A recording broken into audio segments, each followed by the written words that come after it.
الحمد لله وكفى وسلام على عباده الذين اصطفى خصوصا على أفضلهم وخاتم النبيين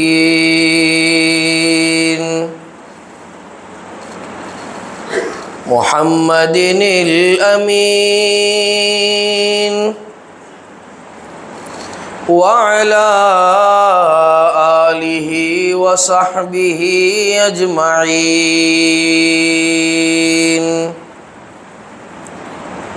أما بعد فأعوذ بالله من الشيطان الرجيم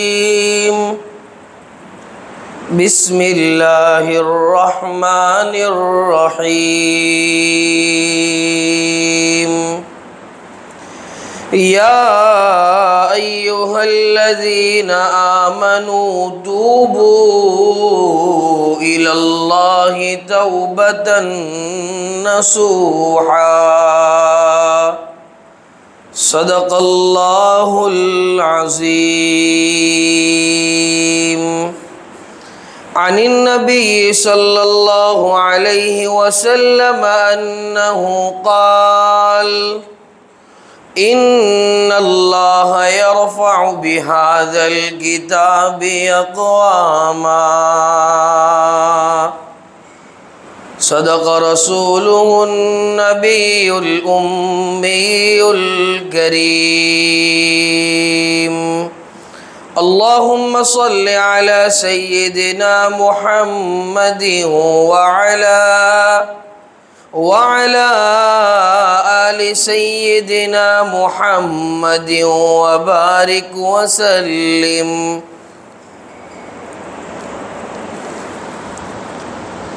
قرآن کریم کو اللہ رب العزت نے ایمان والوں کے لیے مینار نور اور مشعل راہ قرار دیا۔ قرآن کریم یہ دستور زندگی ہے، قرآن کریم یہ رولز اور ریگولیشنز کی کتاب ہے کہ جب ایمان کے دائرے میں انسان داخل ہو جاتا ہے تو کون سے قوانین پر عمل پیرا ہونا اس کے لیے ضروری ہوتا ہے، اس کی کتاب ہے۔ قرآن کریم نے انسانوں کو انسانیت کا سبق پڑھایا۔ جیسا ہم دنیا میں دیکھتے ہیں، ہم اپنے بچے کو لے کر مدرسے میں چلے گئے تو وہاں ایک داخلہ فارم دیتے ہم کو اور کہتے یہ ہمارے مدرسے کے قوانین ہیں، اگر اس کے اوپر عمل کر سکو گے تب جا کے داخلہ دیا جائے۔ کالج کے اندر چلے جاؤ، رولز اور ریگولیشنز کی تمہیں کتاب دی جائے گی، اگر یہ تمام رولز فالو کرو گے تب جا کر ایڈمیشن ملے گا کالج کے اندر۔ گاڑی چلا رہے ٹریفک کے رولز سے، ٹریفک کے قوانین، اگر رولز کو فالو کرو گے تب جا کر داروغہ ہم پر رحم کرے گا، ہمیں جانے دے گا، ورنہ زہی کی طرح مسلط ہو جائے گا۔ تو اسی طرح سے کلام اللہ یہ ایمان والے کے لیے اور اللہ کی اطاعت کے لیے اور سرکار کی فرما برداری کے لیے قانون کی اور رولز اور ریگولیشنز کی کتاب۔ بہرحال جو آیت کریمہ آپ حضرات کے سامنے پڑھی گئی اور جو حدیث پاک عرض کی گئی، اللہ رب العزت آیت کریمہ کے اندر ایمان والوں کو ایک اہم سبق پڑھا رہے ہیں۔ اللہ رب العزت نے فرمایا، سورہ تحریم کی آیت آپ حضرات کے سامنے پڑھی، یا ایھا الذین آمنوا، اے ایمان والو، توبوا الی اللہ توبۃ نصوحا، اللہ سے پختہ توبہ کا ارادہ کرو اور آئندہ گناہ نہ کرنے کا عزم مصمم کرو۔ اللہ سے توبہ کا ارادہ نہیں کرنا ہے۔ کون سی توبہ فرما رہے اللہ رب العزت؟ توبۃ نصوحا۔ نصوح کے معنی کیا ہو؟ ایسی توبہ کریں کہ جو ماضی میں گناہ ہوئے ہیں اس پر ندامت ہو، شرمندگی ہو، پشیمانی ہو اور اللہ کے حضور جو ندامت کے آنسو بہائے گئے اور آئندہ گناہ نہ کرنے کا عزم مصمم ہو، پختہ ارادہ ہو، اس کو کہتے ہیں نصوح۔ توبۃ نصوحہ کا معنی ہی۔ تو اس کے نتیجے میں کیا ہو؟ جب ہم اللہ سے توبہ کر لیں گے ہمارے گناہوں کے عوض، تو نتیجتاً اللہ رب العزت ہمارے گناہوں کو ہم سے ہٹا دیں گے، گناہوں سے صرف نظر کرتے ہوئے ایسی جنت میں داخل کریں گے کہ جس کے نیچے سے نہریں جاری ہوں گی۔ عسیٰ ربکم ان یکفر عنکم سیئاتکم ویدخلکم جنات تجری من تحتها الانہار۔ اور اللہ رب العزت مزید انعامات عطا فرمائیں گے۔ فرمایا یوم لا یخزی اللہ النبی والذین آمنوا معہ، اس دن اللہ رب العزت نبی کو اور ان لوگوں کو جو اللہ کے نبی پر ایمان لے آئے، دین شریعت محمد کو دل و جان سے قبول کیا، رسوا نہیں فرمائیں گے۔ نورہم یسعی بین ایدیہم وبایمانہم، ان کے دائیں ہاتھ پر اور ان کے آگے ان کا نور دوڑتا ہوا چلا جائے گا۔ نورہم یسعی بین ایدیہم وبایمانہم یقولون ربنا اتمم لنا نورنا۔ اس وقت ایمان والے کہیں گے اے پروردگار، ہمارے لیے دائیں والا جو نور ہے، ہمارے آگے اور سامنے والا جو نور ہے، اسے مکمل فرما۔ وَاغْفِرْ لَنَا، اور ہماری مغفرت فرما، ہمارے لیے معافی کے فیصلے فرما۔ ان اللہ علی کل شیء قدیر، یقیناً اللہ رب العزت ہر چیز پر قادر ہے۔ اللہ رب العزت سب کچھ کے بنا سب کچھ کر سکتا ہے، اور ہم سب کچھ ہونے کے باوجود کچھ نہیں کر سکتے۔ بہرحال یہ تو آیت کریمہ میں اللہ رب العزت نے کیا سبق پڑھایا ہے، اس کی چند باتیں آپ حضرات کے سامنے عرض کی۔ عصر حاضر میں جو احوال ہے، مسلمانوں کے خلاف جو پروپیگنڈے ہو رہے ہیں، جو سازشیں ہو رہی ہے، جو پلاننگ ہو رہی ہے، جو گھر واپسی کے نعرے لگائے جا رہے ہیں، تو اس کے اندر سب سے بڑی چیز اور سب سے بڑی کوتاہی وہ ہمارے گناہ ہیں۔ کوئی بھی احوال ہو، کیسے بھی حالات ہو، ہماری زبان سے نکلتا ہے یہ ظالم حکمران مسلط ہو گئے، اس بنا پر ایسے احوال ہیں۔ کیوں قرآن و حدیث پر نظر نہیں ہے؟ کیا فرمایا حدیث پاک میں؟ اعمالکم وعمالکم، جیسے تمہارے اعمال ہوں گے ویسے تم پر حکمران مسلط کر دیے جائیں گے۔ ضرورت اس بات کی ہے کہ توبۃ نصوحہ کو جو ہے مضبوطی سے پکڑ لو، اور اللہ کی رسی کو واعتصموا بحبل اللہ جمیعا، یہ قرآن کریم یہ اللہ رب العزت کی ایسی رسی ہے کہ جس کا ایک سرا باری تعالیٰ کے ہاتھ میں ہے اور دوسرا سرا اللہ رب العزت نے اس دار فانی میں چھوڑ رکھا ہے، اس کو مضبوطی سے تھام لو۔ اور مضبوطی سے تھامنے کا مطلب یہ کہ قرآن کریم پر عمل کرو، قرآن کریم کی باتوں کو سنو، سمجھو اور اس پر عمل پیرا ہو جاؤ۔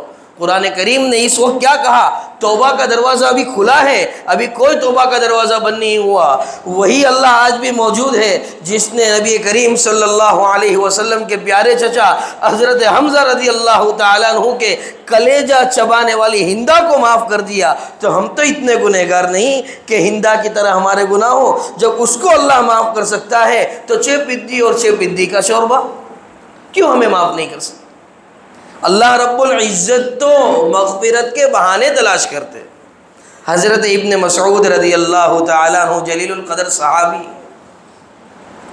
فرماتے ہیں اللہ رب العزت کو توبہ کتنی پسند ہے۔ حدیث پاک کے اندر مضمون ملا، لکھا ہے کہ ایک آدمی اپنے گھر سے نکلا اپنا سارا ساز و سامان اونٹ کے اوپر لاد کر، اور جب نکلا تو ریگستان کے اندر پہنچ کر جہاں نہ میلوں تک کھانے کا کوئی دانہ تھا، نہ پینے کو پانی کا کوئی قطرہ تھا، پہنچا۔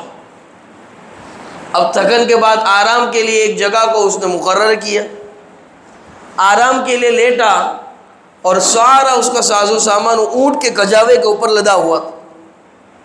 اب جب آرام کے بعد اس کی آنکھ کھلی، آنکھ کھلتے ہی دیکھ رہا ہے نہ میرا اونٹ ہے نہ میرا سامان ہے۔ اور ایسی بھی کوئی شکل نہیں کہ آس پاس سے میں سواری کا انتظام کر لوں، نہ میرے پیروں میں اتنی طاقت ہے کہ ریگستان کو پار کر لوں، نہ میرے معدے میں اتنی طاقت ہے کہ بھوک کو برداشت کر لوں، نہ میرے جسد میں اتنی طاقت ہے کہ پیاس کی تاب کو لا سکوں، تو اب کیا ہے؟ اب مایوسی کا شکار ہو گیا اس وقت انسان۔ مایوس کبھی نہیں ہونا چاہیے۔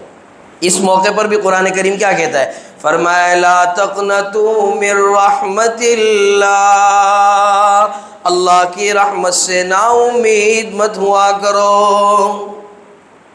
نا امید یہ اچھی چیز نہیں۔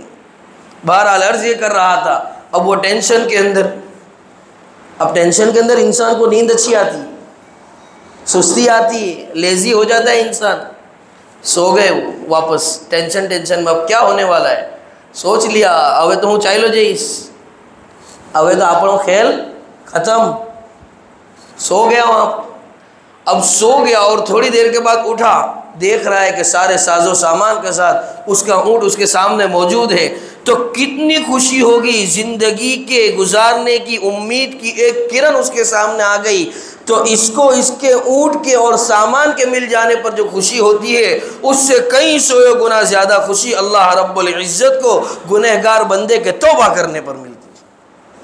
حدیث پاک میں ملا، فرمایا نبی کریم صلی اللہ علیہ وسلم نے التائب من الذنب کمن لا ذنب لہ، توبہ کرنے والا اپنے گناہوں سے ایسا ہے جیسا کہ اس نے کبھی گناہ کیا ہی نہیں، اس نے کبھی اللہ کو ناراض کیا ہی نہیں۔ اللہ کی رحمت اور اللہ رب العزت بذات خود انسانوں کو معاف کرنے کے بہانے تلاش کرتے ہیں۔ روزانہ رات کو آدھی رات جب گزر جاتی ہے، آسمان دنیا پر رب ذوالجلال جلوہ افروز ہوتے ہیں، فرماتے ہیں حل من مستغفر، ہے کوئی مغفرت کا طلب کرنے والا کہ میں اس کی مغفرت کر دوں؟ فرمایا حل من مسترزق، ہے کوئی رزق کا تلاش کرنے والا کہ میں اس کے دامن کو، اس کی جھولی کو رزق سے بھر دوں؟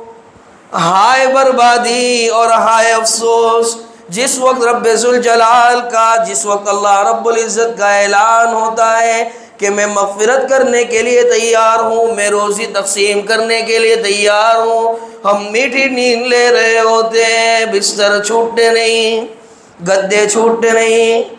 ارے اللہ تو کتنا مہربان ہے میرے بھائیو۔ سنو، ایک آدمی تھا 99 خون کر چکا تھا۔ 99 خون کے کرنے کے بعد جب وہ پہنچا اور اس کے دل میں احساس ہوا کہ نہیں اب مجھے یہ سب کام چھوڑ دینے چاہیے، تو وہ ایک عابد کے پاس پہنچا۔ عابد اور عالم کے درمیان فرق سمجھنا ضروری ہے۔ فقیہ واحد اشد علی الشیطان من الف عابد، عابد وہ ہے جس نے اس میں ذات کی چاشنی کا مزہ چکھ لیا ہے، لیکن اس کے پاس حکمت کا کوئی پیرامیٹر نہیں ہے، بس وہ ہر بار سچوٹ بات ہی کرے گا۔ لیکن ایک عالم اپنے علم کی روشنی کے اندر ایسی حکمتوں والی بات کرتا ہے کہ سامنے والے کا کام بھی ہو جاتا ہے اور خود بھی اپنا دامن چھڑا لیتا ہے۔ بات وہ شریعت کی روشنی میں ہی کرے گا، لیکن حکمت کے ساتھ۔ ہر ایک کو ایک لکڑی سے نہیں ہانک سکتے۔ بہرحال وہ پہنچا عابد کے پاس کہ خنجر شریف میرے پاس موجود ہے، اس سے 99 خون کر لیے میں نے، اب میری معافی کا کوئی راستہ ہو تو بتاؤ علامہ۔ تو کہا 99 خون کی بات کرتا ہے بھائی، ایک خون اللہ کے یہاں تو معاف نہیں، کوئی صورت نہیں، تیری معافی کی کوئی شکل نہیں۔ تو اس نے خنجر نکالا اور کہا 99 تو پورے سو، جب معافی ہے ہی نہیں تو تیرے کو بھی رہنے کا کوئی حق نہیں۔ مایوسی کی ایک امید تو نے میری بڑھا دی۔ اب 100 خون ہونے کے بعد پھر کچھ دنوں کے بعد اسے احساس ہوا کہ یار یہ تو غلط ہے، میں نے غلط کیا۔ پھر وہ پہنچا کسی کے پاس، وہ ایک عالم صاحب تھے۔ اب عالم کے پاس جب پہنچا اور کہا کہ میں نے 100 خون کر دیے ہیں اور میں چاہتا ہوں اللہ سے رجوع کروں، انابت اللہ کا متمنی ہوں، تو میرے لیے کوئی راستہ ہے؟ تو کہا لا تقنطوا من رحمت اللہ، اللہ کی رحمت سے نا امید کیسے ہو سکتے؟ خود اللہ رب العزت قرآن کریم میں بارہا فرماتے الگ الگ انداز سے، فرمایا وَرَحْمَتِي وَسِعَتْ كُلَّ شَيْءٍ، میری رحمت وسیع ہے، پھیلی ہوئی ہے تمام تر چیزوں سے. کہا دیکھو توبہ کی بستی وہاں سامنے ہے، وہاں چلے جاؤ، آپ کی توبہ قبول ہو جائے گی. اور طریقہ بتلا دیا کیسے توبہ کرنی. اب وہ توبہ کی بستی کے پاس پہنچتا، اس سے پہلے ہی راستے کے اندر اس کا انتقال ہو گیا. اب راستے میں اس کا انتقال ہوا تو فرشتے آ پہنچے. ایک طرف سے مالک کا گروہ آ رہا ہے، دوسری طرف سے رضوان کا گروہ آ رہا ہے. مالک یہ جہنم کے داروغہ کا نام اور رضوان یہ جنت کے داروغہ کا نام. تو جنت کا جو رضوان ہے اس کا گروہ آ گیا، کہا اس کو ہمارے حوالے کر دو. کہا کیوں؟ توبہ کرنے جا رہا تھا. تو مالک کے سب جو پارٹنر تھے اور اس کے جو ساتھی تھے فرشتے، وہ کہتے نہیں اس کو ہمارے حوالے کر دو. تو کہا کیوں بھائی؟ ابھی توبہ کرنے جا رہا تھا، کی کہاں تھی؟ اب یہاں جو ہے فرشتوں کے اندر ایک جنگ عظیم برپا ہو گئی. تو اتنے میں اللہ رب العزت نے فیصلہ فرمایا کہ دیکھیے کہ اس کا راستہ جو تھا توبہ کی بستی کی طرف، تو یہ قریب توبہ کی بستی سے ہے، یعنی ہماری توبہ سے زیادہ قریب ہے، یا اس بستی سے زیادہ قریب ہے جہاں اس نے جرائم کیے.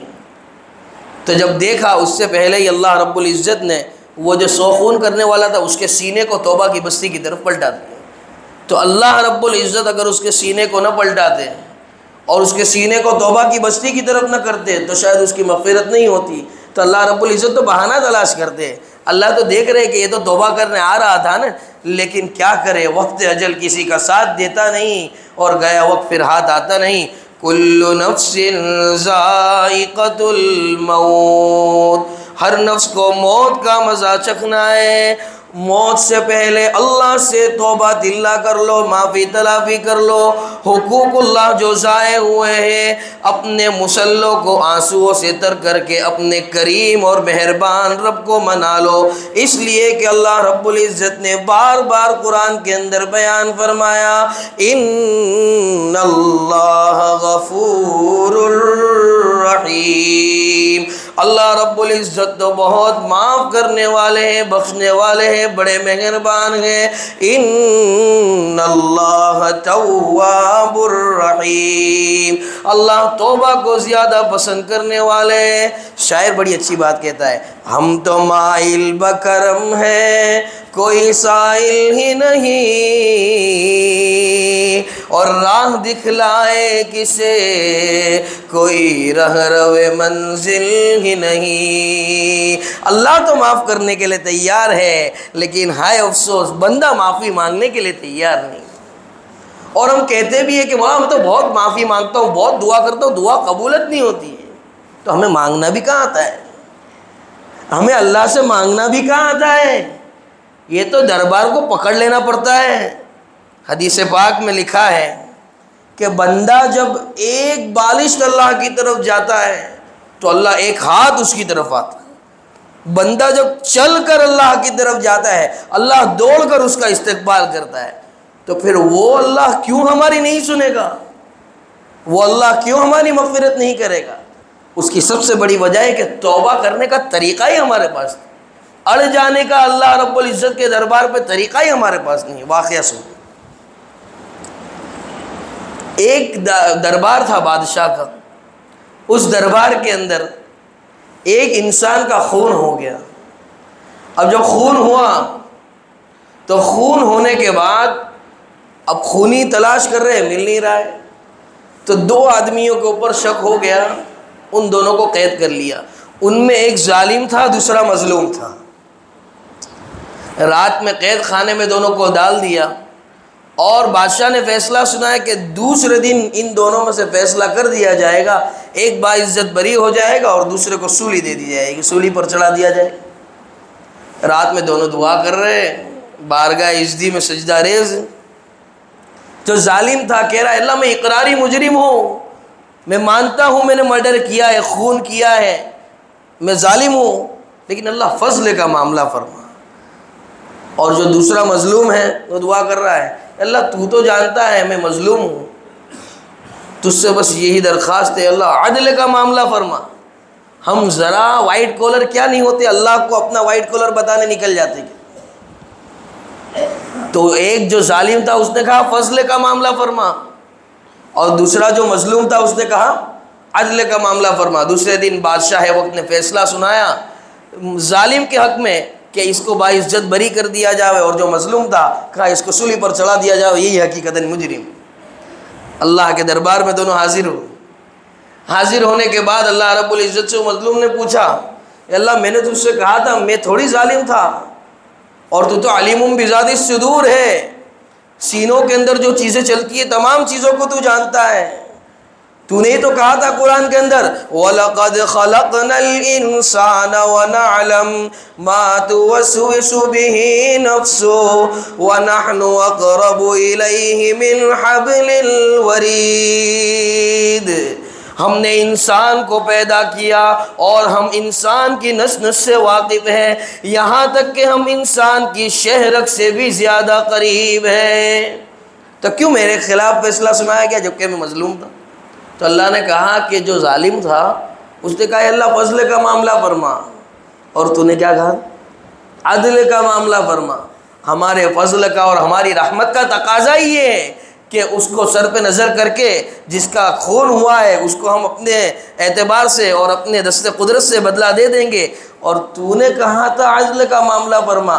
ایک مرتبہ تو جا رہا تھا چل کر، تو جانتا ہو یا نہیں جانتا ہو لیکن جانے انجانے میں تیرے پیروں تلے تو نے ایک کیڑی کو رون دیا تھا، اس کیڑی کو روننے کے بدلے میں عدل یہی تھا کہ تیرے کو سولی چڑھا دی جاوے اور تجھے جو ہے دنیا کے اندر سزا دی جاوے۔ تو نے عدل مانگا تھا، ہم نے تیری بھی دعا کو قبول کیا اور تیرے لیے عدل کا فیصلہ فرمایا، اور اس نے ہم سے اپنا فضل مانگا تھا تو ہمارے فضل کی ایک چھوٹی سی جھلک۔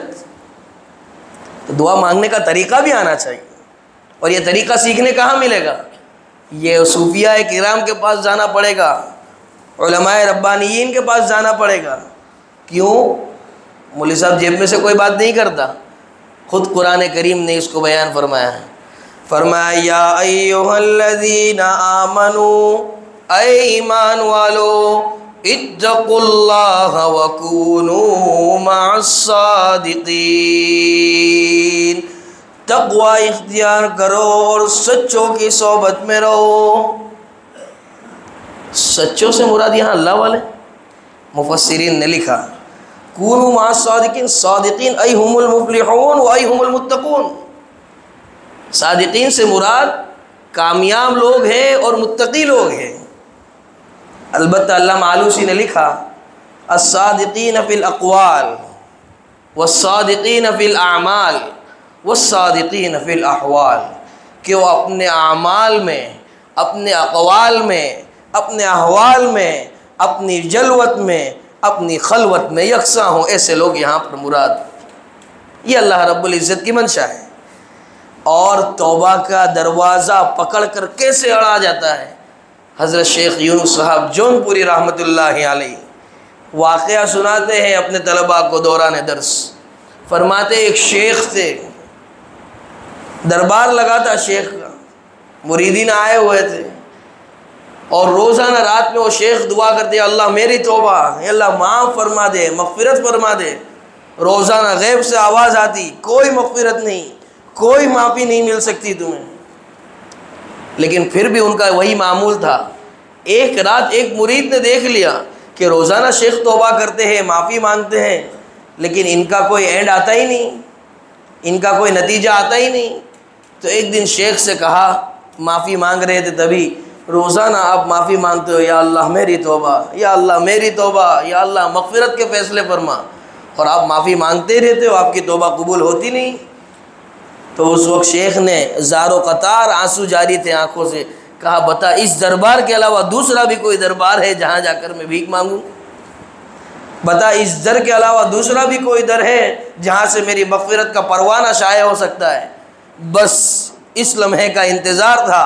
اللہ کی رحمت جوش میں آئی تو کہا آج تو مردود نہیں، آج تو مقبول ہے، آج آ میرے بندے، آج تیری توبہ کو ہم قبول کرتے۔ بس اللہ یہی تو چاہتے ہیں، اللہ امتحان بھی لیتے ہیں کبھی۔ احسب الناس ان يتركوا ان يقولوا آمنا وهم لا يفتنون، کیا گمان کیا ہے ان لوگوں نے جنہوں نے کہا آمنا، ہم ایمان لے آئے دل و جان سے اللہ پر اور اس کے رسول پر، اللہ کو ایک مانتے، زبان سے اور دل سے گواہی دیتے سوائے اللہ کے کوئی معبود نہیں، اور تاجدار مدینہ محمد الرسول اللہ صلی اللہ علیہ وسلم اللہ کے بندے اور اس کے رسول ہیں۔ وَهُمْ لَا يُفْتَنُونَ، یہ کہنے کے بعد وہ گمان کرتے ہیں کہ انہیں آزمایا نہیں جائے گا۔ یہ تو عادت اللہ ہے آزمانا۔ کہیں تو ابراہیم کو کہا کہ نمرود کی آگ میں چلے جاؤ، تو کیا جلانا مقصود تھا؟ نہیں، آزمایا جا رہا تھا۔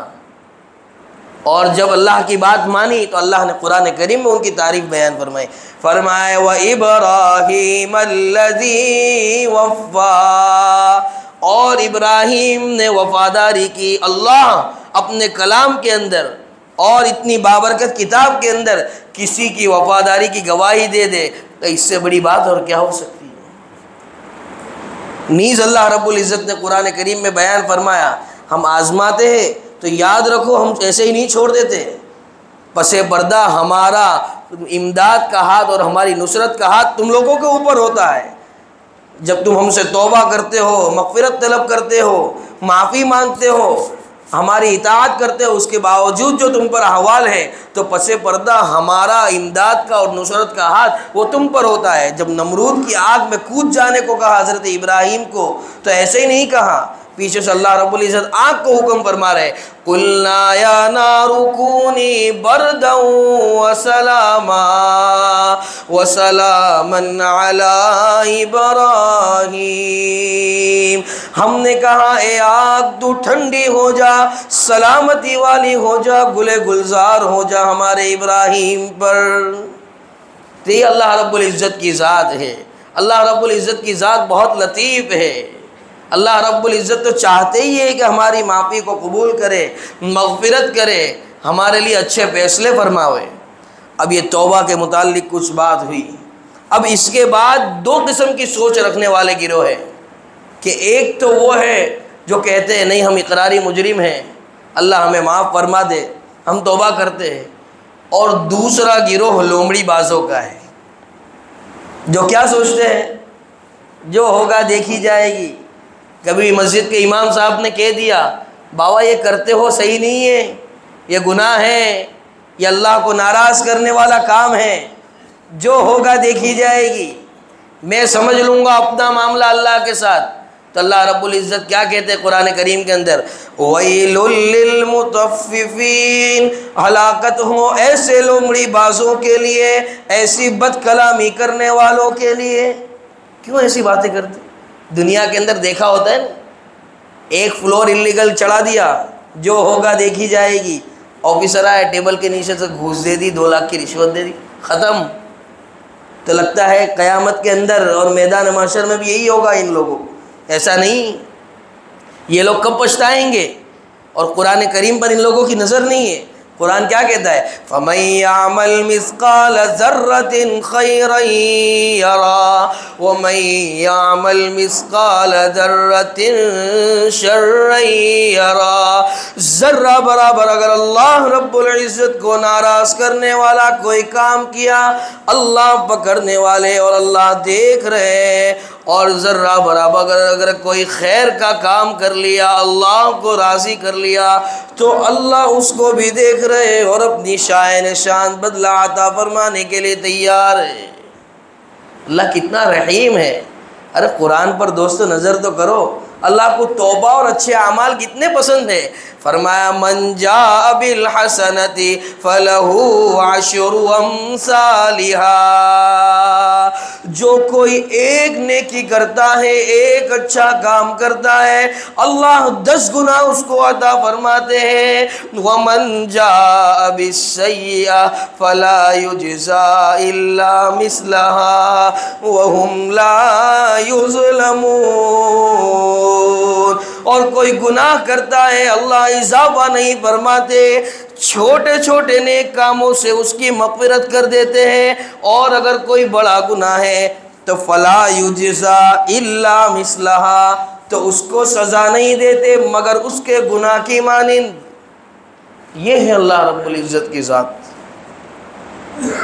اور یہ جو گروہ ہے جو کہتا ہے جو ہوگا دیکھی جائے گی، والدین کی نافرمانی کر جو ہوگا دیکھی جائے گی، سود کا انٹرسٹ کا پیسہ ہے آنے تو بھائی توبہ کرو جو ہوگا دیکھی جائے گی، مسجد کے امام کو اٹھا کے کچھ بھی بول دیا، امام صاحب آج تو تراویح کے اندر 14 منٹ ہو گئی، بھائی یہ گناہ ہوتا ہے تجھے، رمضان آیا ہی عبادت کے لیے، رمضان اس کے لیے نہیں آیا کہ تم دیکھو 14 منٹ کی 4 رکعت ہو گئی، مولا 16 منٹ کی 4 رکعت، آج تو بہت للکار رہے تھے نا بھائی آپ تراویح میں، نہیں اس کے لیے نہیں آ رہے رمضان آ رہا ہے کہ ہم اپنے وقت کو مسجد کے اندر لگاویں۔ پھر کوئی کہتا ہے امام صاحب کے ساتھ ایسا معاملہ کر جو ہوگا دیکھی جائے گی، بس ہماری زبان پہ یہی ہے جو ہوگا دیکھی جائے گی، جو ہوگا دیکھی جائے گی، تو اللہ رب العزت کیسے پکڑ کرنے والے ہیں؟ ہم کیا سمجھتے ہیں پوری دنیا ساتھ میں ہوگی، سارے انسان ساتھ میں ہوں گے، ہم نکل جائیں گے؟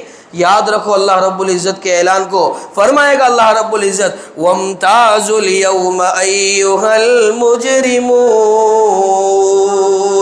اے مجرمین، اے گناہ کرنے والے، اے جو ہوگا دیکھی جائے گی کہنے والوں، الگ ہو جاؤ میرے نیک بندوں سے۔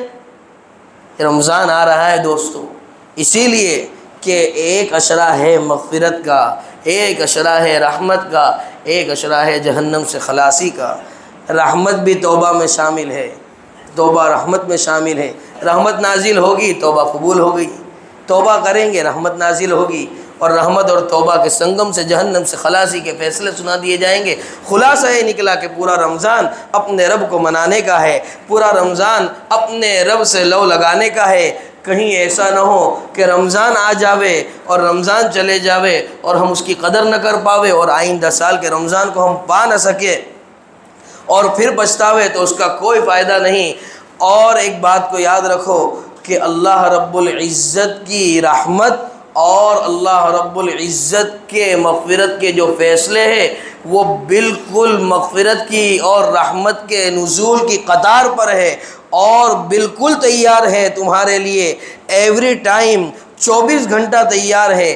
بس ضرورت اس بات کی ہے کہ ہم اللہ کے ہو کر رہ جاوے، اللہ کے طریقوں کو اور اللہ کے رسول کے طریقوں کو اور اللہ کی مرضیات کو اور اللہ کے رسول کی مرضیات کو اپنی زندگی کا اوڑھنا اور بچھونا بنا لیوے، تو پھر دیکھو جو ہم چاہیں گے اس طرح سے اللہ رب العزت فیصلے فرمائیں گے۔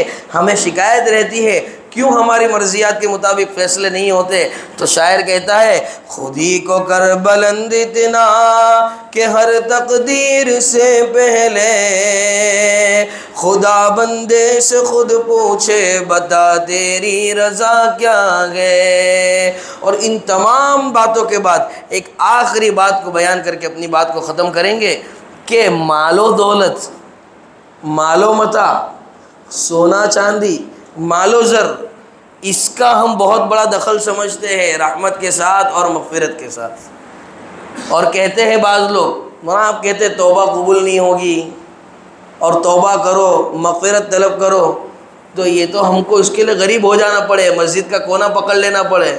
کہاں ہے اتقوا اللہ، تقوی کا مطلب یہ نہیں کہ مسجد کا کونا پکڑ لو، مال و زر کو اڑا کے پھینک دو، سونا چاندی نہیں رکھ سکتے، پیسہ روپیہ ڈالر پاؤنڈ نہیں رکھ سکتے، نہیں، ہر وقت ہر آن ہر لمحہ اللہ کی یاد سے دل گرما ہوا رہوے، اس کا نام ہے تقوی۔ اور مال و زر فی نفس ہی بری چیز نہیں ہے، وہ برا کب بنتا ہے جب اس کی جگہ دل سے لے کر جیب تک چلی جاتی ہے۔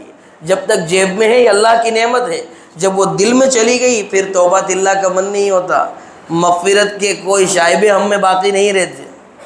اسی لیے تو کہا شاعر بڑی اچھی بات کہتا ہے، اے کہ صبرت نیست از